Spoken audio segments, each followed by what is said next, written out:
Hello and welcome to the very first video of all things Essendon. YouTube channel. Basically, we'll be focusing on all things Essendon Footy Club. I know there is a few channels like this around, but it's a hobby that I'm into, and thought I'd give it a crack. Hope you enjoy it. Hope you're having a good Wednesday. I thought a good first video would be to touch base and talk about the 2026 player contract situation for the Bombers. Obviously, there are a ton of injuries this year, and it's not been an enjoyable watch on field, let alone off field. And there's quite a few players who don't have a contract for next year, and who we might look at moving on from our list that have contracts for future years. So let's get stuck straight into it. So first thing I thought I'd quickly talk about is obviously the AFL list capacity. So the Bombers for next year already have 32 players signed for 2026. Now, I'm not sure how many of those. There's Archer May and there's a couple of those mid-season draftees that are in this list. I don't know where they sit if they sit on a primary list or if they're a Cat A or Cat B rookie. So if you do know, please let me know in the comments. But 32 players signed for next year. 15 players are out of contract. So there's obviously a pretty tight squeeze at the club, which is probably a good thing because, the last 2 years there has been a lot of players gone out of the club, especially last year. I think there was about 8 or 9 that left for various reasons, obviously. And it could be the same again this year. And obviously with the performance being as lackluster as it is, and guys with soft tissue injuries that seems to hamper their seasons for it's happened 3, 4, 5, 6 years in a row with some of these guys now. So so AFL list capacity 36 to 38 on the primary list, 6 category A rookies max, and then you can have 2 Cat Bs, which I'm pretty sure are international players. I could be wrong with that, but anyway, that's how that goes, and that's where we sit as the Bombers are for next year. Also, guys, please like and subscribe. This is a new YouTube channel. We're going to be doing Essendon videos weekly. We'll probably do reviews and eventually previews. We might do live streams eventually. I've got a video talking about the draft coming up soon. So please like and please subscribe to the channel if you like what you see. And if you got any video recommendations, let them down in the comments below. So these are the 15 players who are out of contract this year. So obviously you've got David Jr., who's spent the majority of the year in the VFL. Hobbs, there's some older guys there, Shield, Laverde. And then you got 2 of your mid-season pickups, 2, 3 ruckmen there is. So there's a fair extensive list there.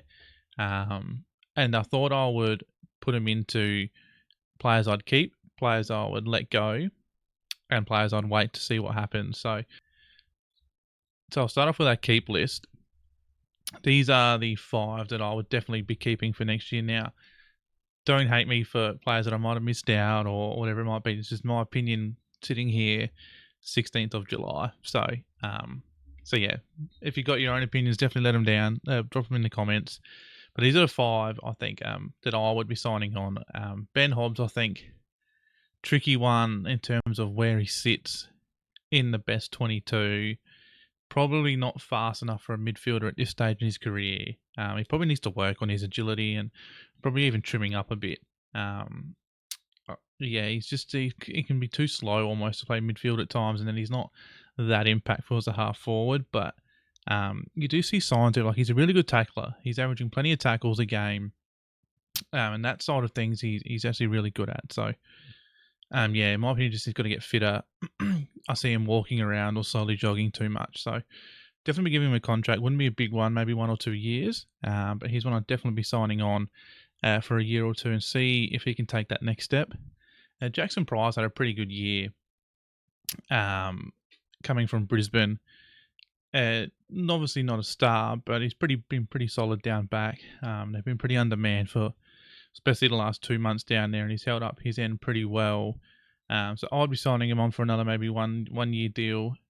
Nick Bryan and Vigo Bizantini are 2 I'd definitely be keeping. Obviously, if Draper stays, it might make this a little bit different, keeping all 3 of them. But I'm doing this as if Draper goes in free agency. Nick Bryan looked really solid at the start of the year before doing his ACL.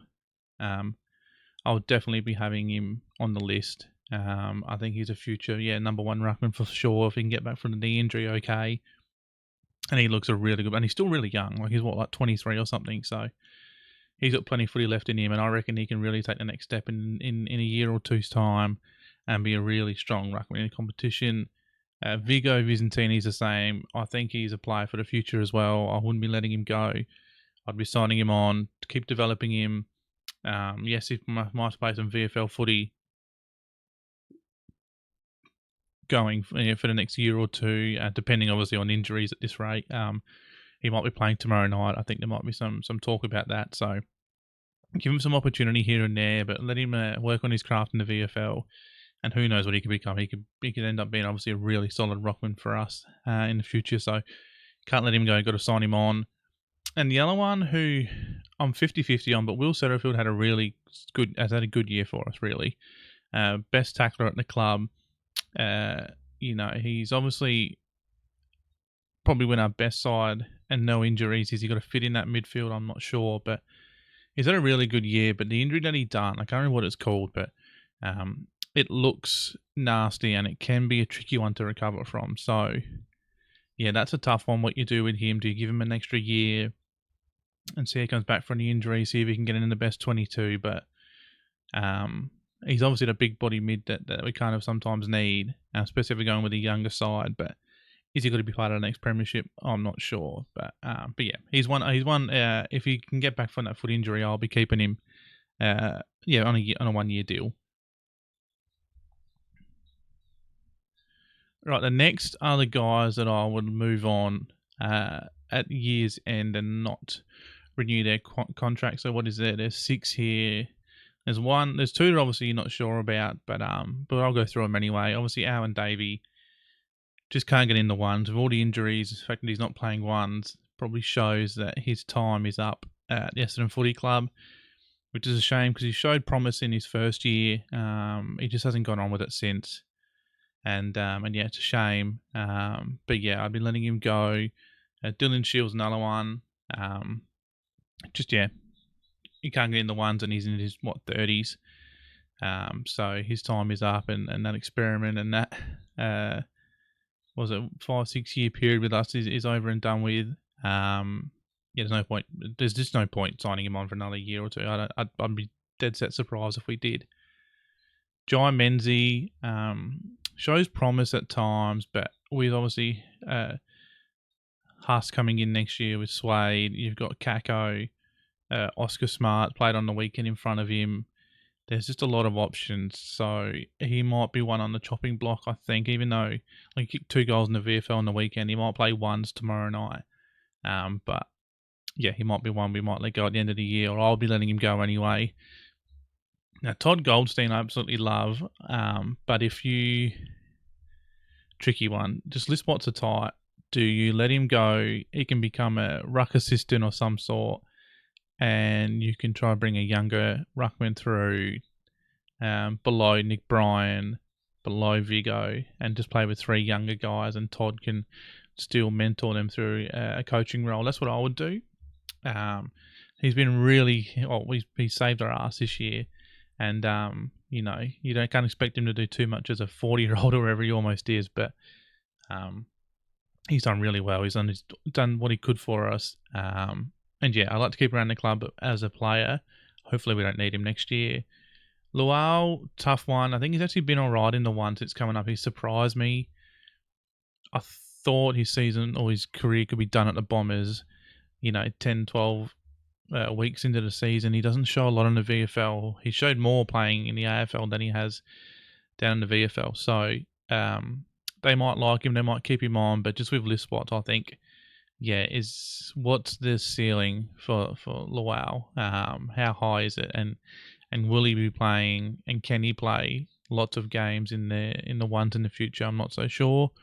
And the last one to Sam Draper. I think he will be going at the end of the year. If he stays, absolutely love to have him. He looked in really good form to start the year. He looked trim. He looked really fit. He was clunking marks, kicking goals. He looked like he was going to have a really breakout year for us. Obviously, and the injury sucked. he might go. And if he does, we get a compensation pick. So I don't think we can be too disappointed if he goes.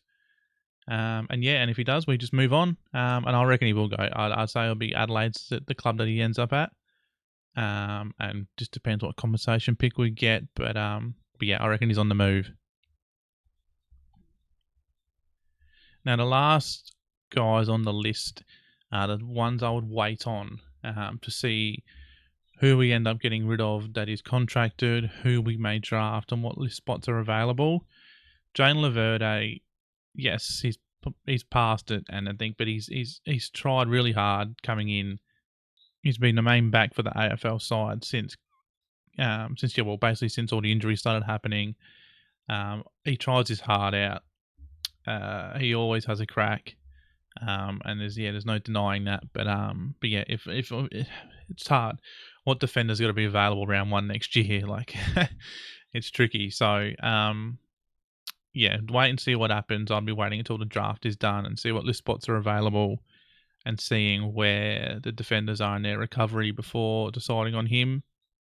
Blackerson probably the same. He could be the one that though, if Todd we don't sign on, you could sign Blackerson on. He looked okay in the ruck on the weekend actually. Against Nankervis. He got over the top of him a bit with his leap. He's good he's good at ground level, I think. He's just a bit, obviously, being very new to AFL, pace of the game. He looks a bit untidy at times, but I reckon he takes the game on, and I like that. So if we can keep him on the list, I would. Liam McMahon, let's see how he goes tomorrow night. He's just kicks goals all the time. He deserves an AFL opportunity. I really hope he takes it, and along him and Archer May could be two really good forward finds for us going forward. So see how he goes, and it could be one we keep on as a Cat A next year or something like that. I don't think he's got the year and a half mid-season deal, so see how he goes. Hopefully he does well, but if he does, yeah, keep him. But at the moment, it's just to wait and see. And same as Oscar Smart. I thought he was okay on the weekend. He showed a bit of pace and pressure, which is what we need up forward. Just see how he goes. I'd be playing the rest of the year, see how he goes, see if he can show some more promise. He does obviously show a lot of promise in the VFL, and he's had a pretty good season there. But yeah, see how he goes, and obviously we got two smaller guys that could be mid forwards coming in the NGA. So is there going to be spots for him? So yeah, that is all the guys that are out of contract this year, and what I'd personally do with them. Most importantly, let me know your thoughts in the comments. Who would you keep? Who would you get rid of? And yeah, let us know down below. I'm keen to hear your thoughts. Have a discussion about it. So yeah, make sure you let me know down below. And the last bit before we go is the contracted players that I would look to move on. Now, that doesn't mean I want to get rid of all of these guys, but these are the guys that I'd shop around maybe to see what you can get. And maybe some of these guys request a trade, so we don't really know yet this stage in the season. But Archie Perkins had really high hopes, but he's just struggling a lot, especially this year, struggling to go to that next level. He lacks defensive awareness. He has moments where he really kind of go, wow, Archie, that's I still want to see more of, but then you just don't see it enough. So I'd be looking potentially for him to find a new home next year, see if we can get back in return, maybe a couple of draft picks, maybe another player, just see if we can get back, move him on. Same as Elijah Sardis. I want to say let's keep persistent with him and let's just be patient, but I just don't think he can kick. He can't kick a footy. There's plenty of guys in Div 5 footy that I coach that can kick a footy better than him, and they're playing Div 5 footy in Adelaide. So, yep, I can't see this ever working if he can't kick. He looks so awkward. It just looks weird. So, he's no doubt he can find the footy, but he just can't kick. And if you can't kick in AFL, it just doesn't work, in my opinion. So I'd be moving him on as well. Top 5 picks, and maybe you can get something while he's contracted for another year.